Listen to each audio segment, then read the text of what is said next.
options that committees have. So what are the two obvious things? Like the committee is, well, let's back up a little bit. Why do we have committees? Why do we have committees? Good, Colin had just to go over this today.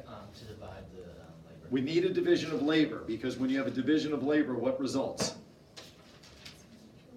You get specialization, and specialization means we're working more efficiently, right? We also get what on a particular bill, if we're just specializing and focusing on this one topic. Expertise. Get all of those ideas, right? So these expert committees have looked at a bill, and what are their two basic options? What's their options? You can either report it or, wait, hold on. Yeah. You can report it favorably or unfavorably. Good, so the idea is pretty simple. I like it, I don't like it. The language sometimes is what's tricky, right? Because the committee language is gonna be different than the floor language. So I like it, I don't like it. I report it favorably, hey, we're the expert group, we looked at it, in our expert opinion, you should pass this and here's why. Or we don't like this and here's why. What are some of their other options? Do you remember? I think it's called like markup. Yeah. And like alter the bill. Good, so, and when I'm altering, I'm just altering select parts, right? I'm marking it up. Literally, I could show you some paper copies later where you just see lines crossed off and new ideas. You can like pigeonhole it, or I think that's Yep. that's what it's called. Good. Or like sit on it basically and like leave it. Good, so I'm gonna come back to that to show my images. We're gonna end on that one. What's the, maybe I'm gonna go even further than marking it up. What am I doing? It's a clean bill and you just. Good, there's the language. So I could do a clean bill. I could essentially kind of keep the major idea, but basically do a rewrite. Or, now I'm coming to Angela's, I could pigeonhole it. Now, again, I asked you, pigeonholing is coming from The desk. the desk, right? And it's an idea of the kind of committee losing it, putting it somewhere in the desk and oh, we can't find it. You know, that's where the metaphor comes from. Really, in terms of defining it, what we're doing is it's a stalling tactic. The committee is refusing to pass it out of committee by sitting on the bill. Why is that a more effective way than killing it by reporting it unfavorably? Colby? You get deniability. Yeah, so one, you get deniability. Like you have to go on record of saying, I don't like this, and this was to help old people. And who doesn't like old, speaking of, I wish I could flip the camera around, there's an old person here. What's the other advantage? They don't have to, like, if they don't pass it through, it can't just be repassed. Good, so just because I report it unfavorably doesn't mean it's gonna die, right? The floor could ignore my recommendation and pass it. So this is a more effective way to kill a bill where you don't necessarily have the same degree of political fallout. Now I can figure out that the committee didn't report it out, but I'd have to be someone who has a lot of time and interest, you know, to do that. Congress is really transparent, but very few kind of care to do that work, right?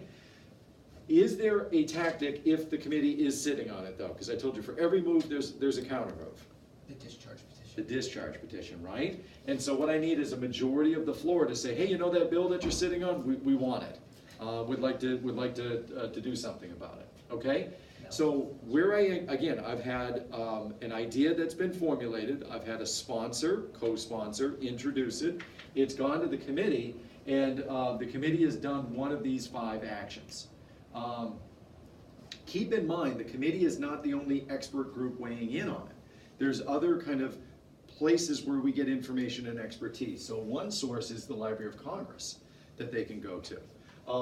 You know, just some stats on the Library of Congress. I'm struck by the idea of like 530 miles worth of bookshelves that house millions of books and manuscripts and other kinds of things. They obviously are a research they're the largest library in the world. And those books and those manuscripts aren't there just as cultural treasures. We use them actively to create background for legislation. So what I want you guys to kind of keep in mind is it's there as a cultural institution. I mean, just from a physical standpoint, is this monumental building with all this kind of grandeur, and there's all these kind of cool books that are part of cultural preservation. But you have these expert guys that are and girls that are reading these books and using more than just the archives. Obviously, they have the internet and they have internet access, but they will go through legislation and come up with recommendations on it. They'll look at policy and kind of weigh in on it. They will go in front of Congress and they will testify. This is an expert source. So I went to the Library of Congress. Yeah. And I realized that you can't like see a lot of the books. Yeah. Like, so are a lot of them like locked away for like experts and. So yeah, you have to have, like, there's parts of the library you can go to, and then there's parts that you need special access for their special collections. It's, you know, you're not gonna be able to put your hands on the Magna Carta. Yeah, I saw very few books now. Right, yeah, no, what you walked through is the cultural part. Now, there are parts where you could, again, get permission to kind of use the books, based on your job status and things like that, but there is a process for that. I was gonna say a little fun fact I learned today for the Library of Congress. Yeah. Metallica's Master of Puppets is in the Library of Congress. And Oh, it's very the cool. only metal song that's in the entire Library of Congress. I thought that was kind of interesting. As long as we're doing random kind of facts, one of the other guitarists, the rhythm guitarist, has this great horror movie poster collection, and it's at the Peabody Essex right now, and it's only there until like the 26th. So if you like horror, if you like kind of, you know, Frankenstein posters and things like that, get to the Peabody and Metallica, get to the library. Now, one of the things I wanted to show you guys is, again, pay attention to what I'm looking at here. That, you know, these research experts, you know, will analyze and formulate legislative proposals, and they will give you the analysis on the legality and the implications of policy. What a lot of this, you know, expertise takes the form of is in something called a CRS report, a Congressional Research Service report. Picture the best minds in the world writing term papers on a daily basis. That's essentially what they do. So here they're looking at air quality issues. That, you know, is natural gas a better energy source, or does it have equal, if not worse, harmful effects on the environment? What do I think of this ship? Is this? Let me give you some background on the amphibious ship program. Aren't ships by definition amphibious? No, the amphibious, I think is the. Land in. Land in, Land land and in, water. But they start on land. Trade-based issues here where they're looking at money laundering. So what they do is they're experts and they're gonna write this report, and that could be background for legislation. Here's a report on the Zika virus. And this is just one of hundreds of pages, right? So what's interesting, or what's maybe of interest to you guys in particular, is if ever you were doing research on something, there's probably a CRS report out there. And probably if you can't find it online, you could call your congressperson and request it. It would be, now you can't turn it in as your own paper. But you could use it as one of the, you know, the best sources out there. So do kind of keep in mind that these are public documents too. Is the author public, or is it just like? Is Yep, it always- the researchers are identified within, I don't think I have,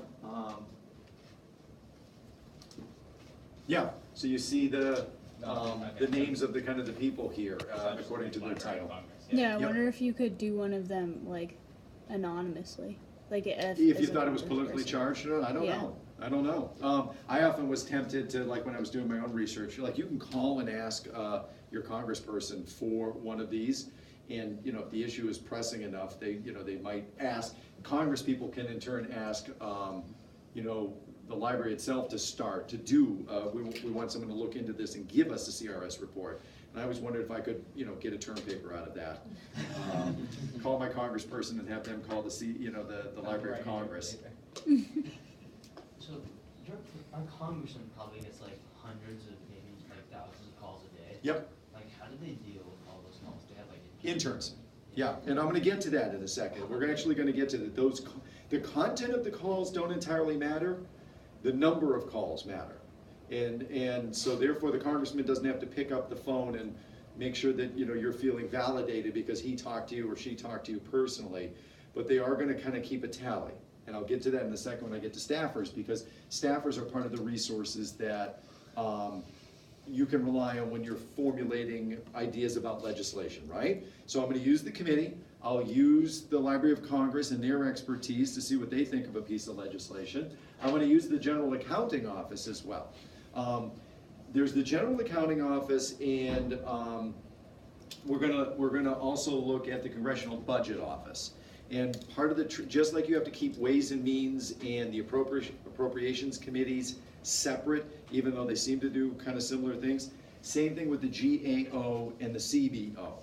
The general accounting office is essentially like a watchdog. What they're making sure is that the numbers add up, accounting, right? That money is being spent according to law. So they might look at, like, look, we created this program, universal health care. How's the money being spent? Is it being spent according to law, or is there waste and mismanagement? So you might look to them to kind of look at revising legislation, I suppose. We're looking at, should we kill this program? Should we continue it? What does this GAO have to say? How's this program doing in terms of its economics, right? The CBO is gonna look at creating budget forecasts, right? So I guess, when you're thinking of, accounting, it's how have I spent the money? When you're thinking of budgeting, it's how will I spend the money, right? When you're making a budget, I have this money coming in, I gotta pay my bills, I also want some money for entertainment, I need to put some money aside into savings. That's you doing some budgeting. So the Congressional Budget Office is really looking at any policy proposal that has a spending component, and it's making a forecast. It's basically kind of telling you, if it makes sense economically. Notice it says nonpartisan. So what does that mean? Party. No party. They only care about the numbers. Now, do partisan politics maybe leak in? Yeah, maybe. But really what you find often with these groups is they're more loyal to the expertise, to the issue, than they are perhaps party. So you hopefully are familiar with this group a little bit as we kept talking about, repeal and reform for Obamacare. Every time the Senate or the House came up with a new plan for Obamacare, these guys were supposed to weigh in and say, how many million would be uninsured if this happens? What would be the savings? What happens to Medicaid if this happens? And they're supposed to be nonpartisan. What I've noticed is a trend lately, and this is true with the tax cut, is often the proposal is getting out there way ahead of their recommendations. And oftentimes they're trying to almost vote before you get this group coming in. And that's one of the reasons Congress is being criticized lately, especially by its own. Like, McCain was critical of the process, saying that it's not open, it's not democratic, we're not doing it in the way that we normally do to pass sound legislation. So understand that this is a really important group. Now getting to your point, you're getting thousands of bills to look at, and you're also getting constituents kind of flooding you with their opinions on these bills. How do you handle it all? Congressional staff, all right? How many of you have been to the Capitol before? Some of you indicated you had gone to Washington, D.C., right? And you've been to the Capitol, right? Did you go to the office buildings? Because in order to get into the gallery, in order to get into the House and Senate, you need gallery passes, and your congressmen hold them.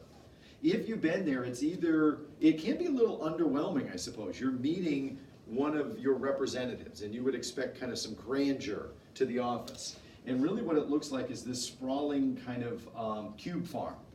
You'll walk in and there'll be a receptionist, and usually there's like 2 rooms, and one of the rooms is this assortment of desks, maybe with little partitions.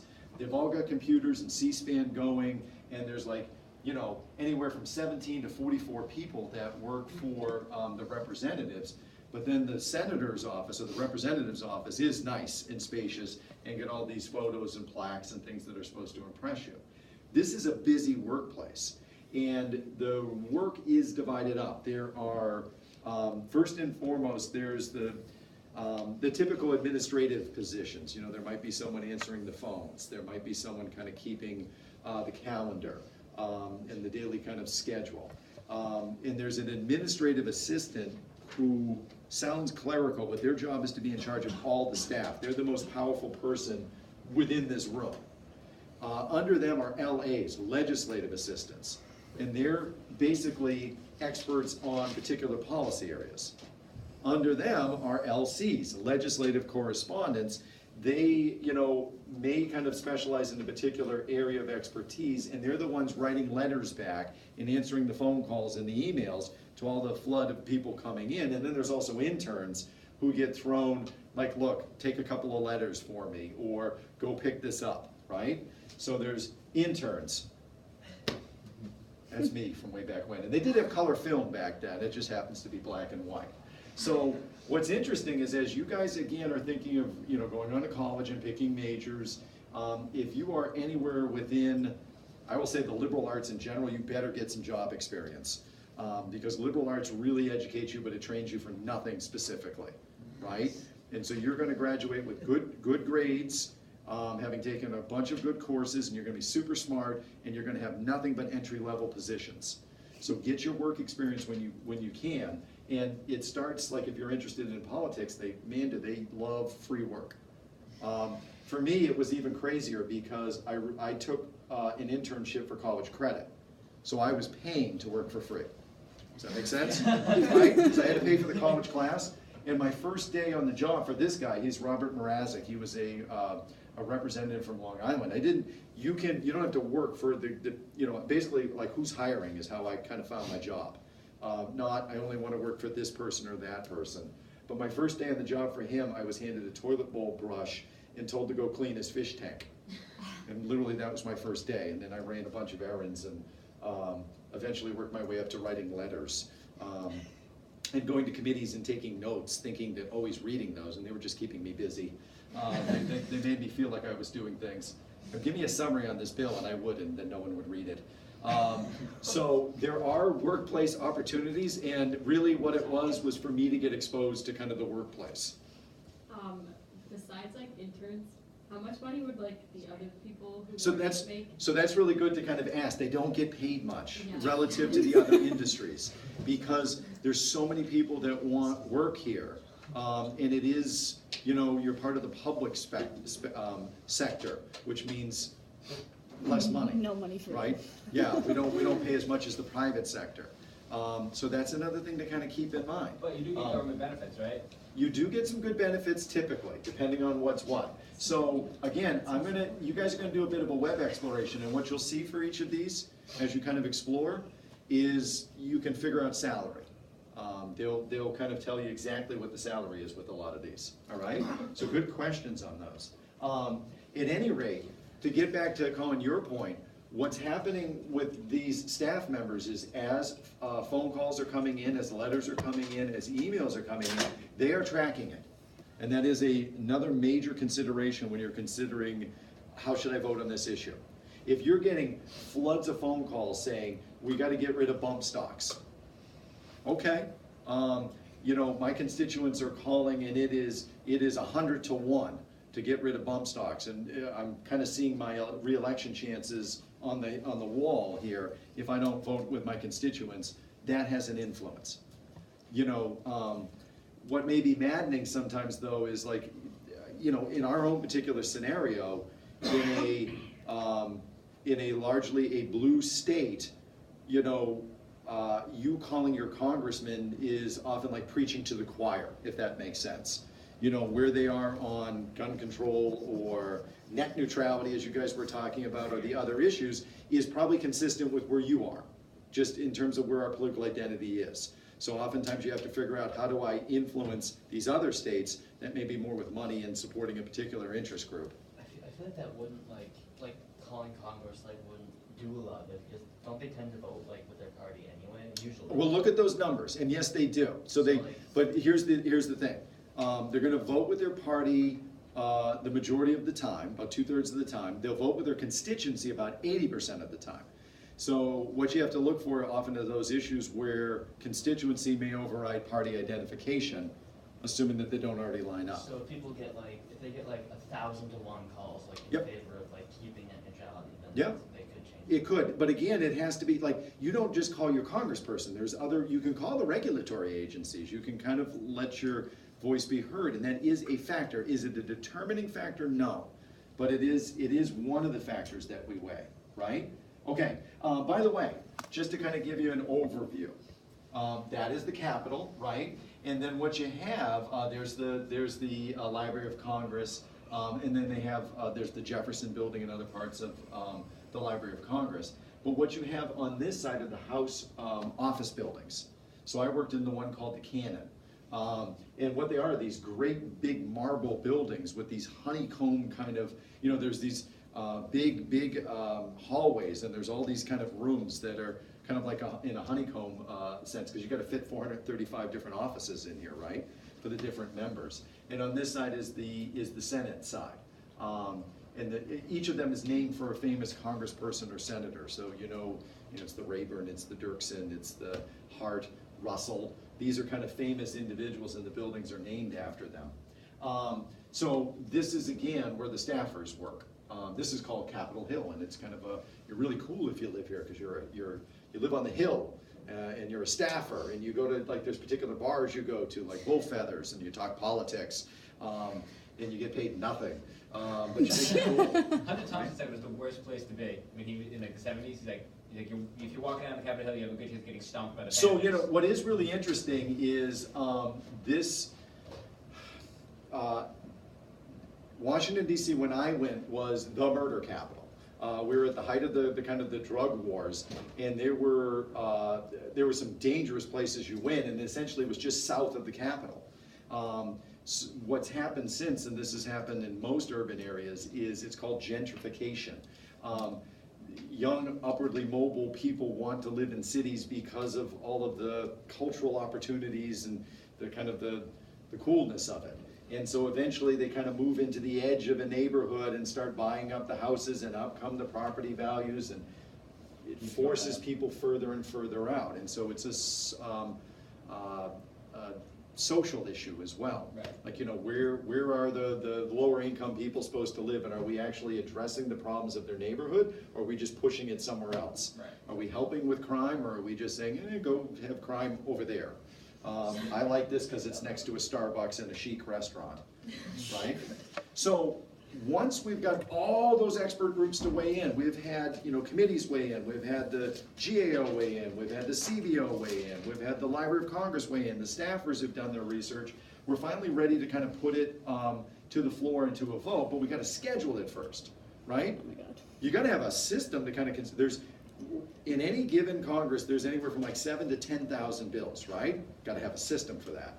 So Senate has 2 different calendars based on the type of legislation. The House has 5 based on the type of legislation, right? So public, private, resolutions, they have different calendars. Again, Senate can get away with 2 because of numbers. They can be a little more freewheeling, right? And really what you would think the rule is chronological. First come, first serve. Does that make sense? Right? But why doesn't it make sense? Some things are going to be more pressing. Some than things are more others. pressing than others. So let's see, I want to say today is National Potato Day. That came in first. ISIS just kind of attacked somewhere. We were thinking of giving the power to the president to order a preemptive nuclear attack. That comes after potatoes. That has to wait, right? You get the idea that some things are more important than others. Economic relief and disaster relief might be more important than, say, a bill, like any of those things, like looking at an amphibious new ship. And is that cool or not, right? So what happens is you have a procedure for taking bills out of order, and it's determined by the Rules Committee. Not only does the Rules Committee set the conditions for debate, which makes it oh so powerful of a committee, but it also can establish privileged bills. You are privileged, you get to come to the front of the line. We're gonna look at you before the others, right? So again, for every move, there's a counter move. So we've got chronological order unless the Rules Committee weighs in and it designates something as privileged. So what happens if your bill is getting leapfrogged day after day after day and it just keeps getting pushed to the back of the order? Counter Wednesdays. Here's my counter move. Counter Wednesdays happens on a Wednesday, hence the name, is where the originating committee can say, hey, let's look at our bill. Unless the majority of the floor says no, right? You can have a 2/3 vote to cancel. Because who's the originating committee is a small number of people, right? And who are they to kind of hijack the calendar? So basically what they can do is say, hey, what about ours? Unless the majority objects, all right? So you go chronologically unless the Rules Committee comes in. But then there's Calendar Wednesdays, but then there's a procedure to negate Calendar Wednesdays. It's confusing. So if the calendar Wednesday, like, goes and keeps getting killed, does your bill kind of just get, like, pigeonholed by the committee? By just not ever coming up in order. Yeah, and you would argue that eventually they would get there, But, you know, remember I showed you like Congress was in session 115 days for the 115th Congress, or 14th Congress. You may run out of time. You know, arguably they're gonna get there eventually, but literally the kind of the congressional calendar may end before your bill ever comes up. So some, And then you've gotta basically try to get yourself back on the docket again. so some bills kind of just have to wait years. Yeah, you know, you just kind of keep chipping away at it. So, you know, one of the things I wanted to kind of get you guys to see is that, you know, this is a calendar essentially, and you can, again, Congress makes itself oh so transparent. You can see, hey, they're talking about net neutrality, they're talking about a law. Well, go figure out when it's gonna be actually talked about on the floor and open up the text of the bill and figure out what you think about it and call the appropriate people. It's really easy, but no one does it. Not no one does it, very few people do it, right? Because that's time and effort, and we like easy. All right, so we're finally at the point where you've been calendared and we're about to finally do something about it. We're actually gonna be bringing the bill to the floor and there'll be debate and there'll be eventually kind of the floor taking a vote, taking some sort of action on it. So it's called floor action when we finally bring it back to the House and Senate chamber. Their workday runs Monday through Friday, but floor action is only really, and again, this is not a hard and fast rule of thumb, but they kind of schedule floor action typically Tuesday through Thursday. Guesses as to why not Monday and Friday? Because it's Monday and Friday, I'm tired and I want to party. Why? I was going to say. You're gonna go say, where do you think Monday, they? wake up tired, Friday, you don't wanna do work, you just wanna leave. So that may be part of it, and again, we kind of talk about, oh, Congress, they don't work hard. But when they're not in session, we said they're in committee. When they're not in committee, where are they? Party hard. Partying hard. They're on Capitol Hill at bull feathers, whooping it up, right? Where are they? They're not just, In their offices. yeah, in DC? Oh, There's no, your they're in the hint. States. They're in their districts. These guys fly like 52 times out of the year, not 52, that would be every week. But close, they're like, I think it's 36, see if we, write that down somewhere. I swear to God, I think that's the number. I think they are Colby, go. in Go, Colby, district go. and travel on average 36 times a year. And if you have ever been through an airport once, that's about enough, right? It's a pain in the neck. They travel to their home districts repeatedly. At that point, you might even travel privately, But they depending have on. nice planes, though. No, they don't have their own planes, they fly commercial. And a lot of times they're coach. Not even like business class. It might be business class. All right, stay with me, stay with me. So they're in their districts, and that's why you kind of have this limited time frame. They start at the ripe hour of noon, Oh my God. right? Because they're sleeping in, right? And they kind of roll in with a baseball hat and Time to eat breakfast. in their pajamas. Does that sound true? No. Again, they're Preparing always at this. work.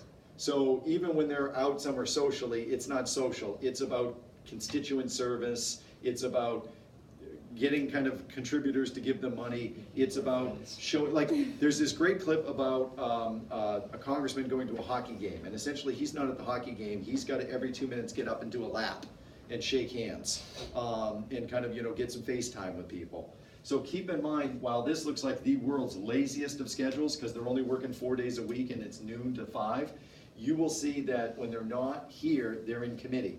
When they're not, in floor action, they're often home in their districts. And 5 or 6 o'clock is a rough, you'll see there's points where bills are, really important ones are discussed till 1, 2 o'clock in the morning.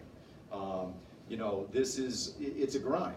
At any rate, for floor action to happen, you need a quorum. You need to make sure that you have the minimum number needed to conduct business, and that's a majority. In the House, that's harder, because they've got all these other competing priorities, so they have a procedure. It's called Committee of the Whole, where if we can just get 100 of you 435, then we can do everything that we would normally do on the floor. We can introduce motions, we can pass bills.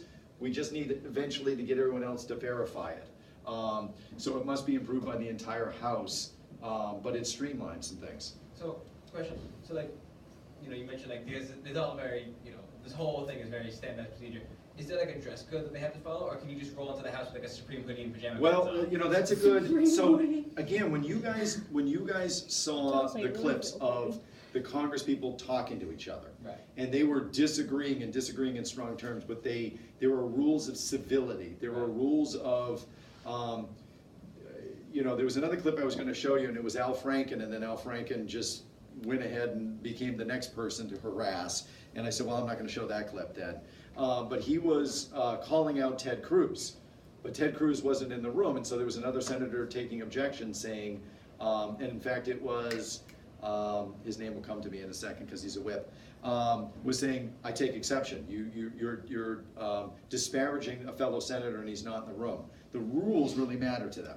Right. And so there, you know, within their manual, I don't know, there probably is some formal dress code to it that says like no flip-flops. But this is kind of, you're my good transition to begin to kind of think about what do these procedures actually look like.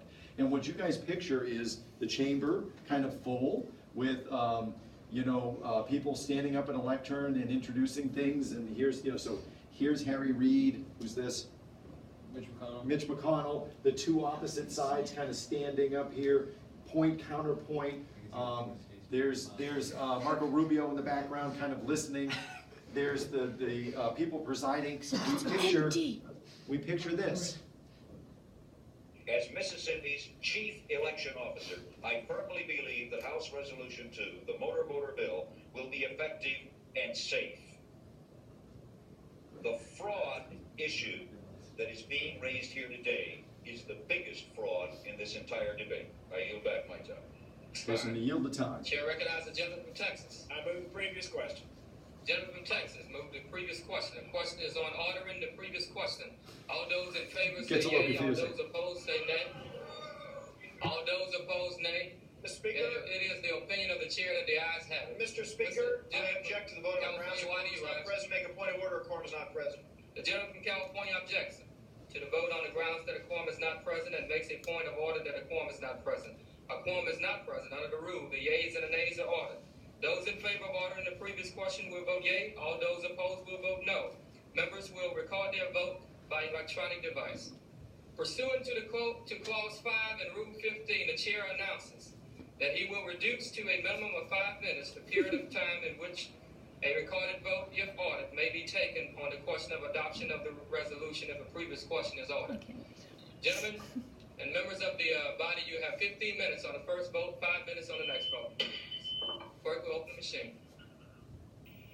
The House passed this rule, and then several hours later. Okay, so holy cow, what was going on there, right?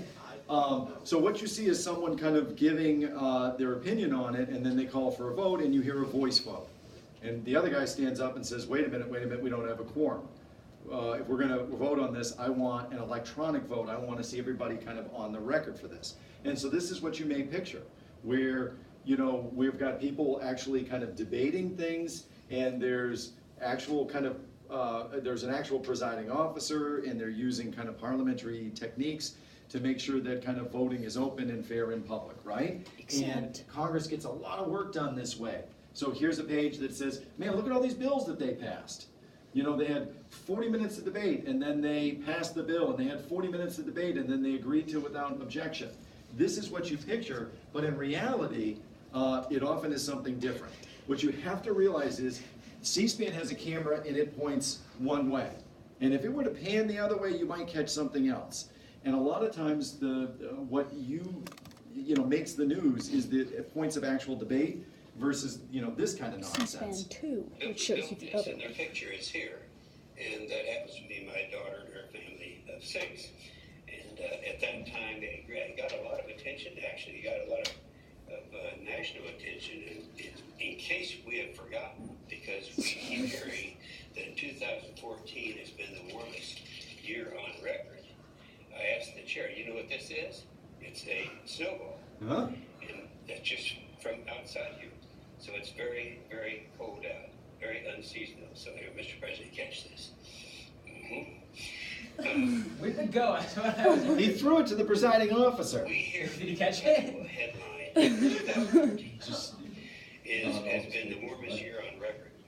But now the script has flipped, and I think it's important, since we hear it over and over and over again on the floor of this Senate. Some outlets are referring to the recent cold temperatures as the Siberian Express, as we can see with the snowball out there. This is today. This is reality. Others are printing pictures of the frozen Niagara Falls. Okay, so just to kind of stop him there. it's snowing in DC, therefore no global warming. That's the upshot of it. And he's brought a snowball into the Senate to kind of prove that, and he's flipped it to the presiding member. If you could throw snowballs at Congress, I think it's no real hope. So I guess here's what I'm trying to say. Sometimes you picture it as this serious kind of debate. Sometimes it's this bizarre parliamentary stuff that goes on. Sometimes people are using it just as a odd platform to advance kind of crackpot ideas. But ultimately, this is perhaps the most disheartening. This is what it is more often than not. So this is a young Bernie Sanders, if you can believe this. 5 minutes. Without objection. Mr. Speaker, we should make no mistake about it. Today is a tragic day for humanity, for the people of Iraq, for the people of the United States, and for the United Nations as an institution. It is also a tragic day for the future of our planet and for the children, 30,000 of whom in the third world will starve to death today while we spend billions to wage this war, and 25% of whom live in poverty in our own country because we apparently lack the funds to provide them a minimal standard of living. Mr. Speaker, despite the fact that virtually the entire world has been united against Saddam Hussein, a two-bit vicious dictator who illegally and brutally invaded Kuwait, the president concluded that there was no way of resolving this conflict and achieving our goals other than waging a massive war, perhaps unprecedented in the history of the world, in terms of the death and destruction wrought in its first day as a result of our aerial attacks. I disagree with that assessment. Mr. Speaker, there are three immediate concerns that I have regarding the current tragedy. First, despite the fact that we are now allied with such Middle Eastern governments as Syria, a terrorist dictatorship, Saudi Arabia. Let me see if I can do this. He is, man, he was been in, this is 30 years ago, and he was all fired up back then, right? And he is giving this impassioned speech about we should not be going to war, right? Because I'm running out of time. Oh, wow. That's who he's giving the speech to. There's no one there. General, and by the poor people of the Middle East in particular. There's no one I fear there. very much that what we said yesterday is that war. So why is he doing it? TV screen time. Screen time. Get his- It's on TV. Two, see this person? She's there. Clickety clackety. It goes in this, the congressional record, word for word, right? So again, what you picture as part of the democratic process is floor action. When you first show up at Congress, oh my God, is it so demoralizing? Because there's this guy giving a speech and no one's there.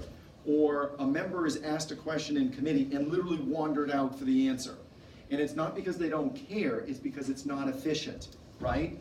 You need to kind of do the floor action because it's part of the democratic process. And we're going to exchange ideas this way, but in a more efficient way because it's written down.